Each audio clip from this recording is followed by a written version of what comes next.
Guys, ভোরবেলা 7 সকালে উঠে আমি যাচ্ছি এখন টোটো নিয়ে হাট বাজার করতে, কিন্তু এখানে এসে চোখে তো সবকিছু ঢুকছে কিন্তু মাথায় ঢুকছে না কি লিবো। তারপরে অনেক ভাবনা চিন্তা পাস করে 1 কেজি আপেল সাইজের আলু নিয়ে বাকি 300 পিস শাকের গাছ নিয়ে যাচ্ছি এখন বাড়ির দিকে। আবারও আধা ঘন্টা পর চোরের মতো লুক নিয়ে যাচ্ছি এবার কোচিনে।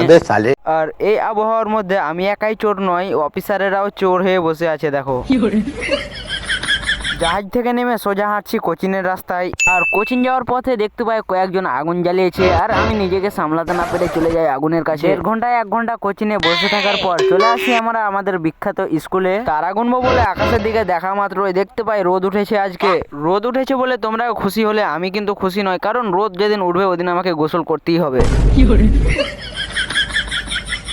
এখন যেতে হবে আমাকে বাড়ি, তার আগে কিছু ফুচকা আর পানিপুরি খেয়ে নি। আর এগুলো দেখার পর তো তোমাদের জিভ দিয়ে ঝর্ণা ঝরছে, কিন্তু তোমাদেরকে আল্লাহ গরিব বানালছে তো কি করবো বলো।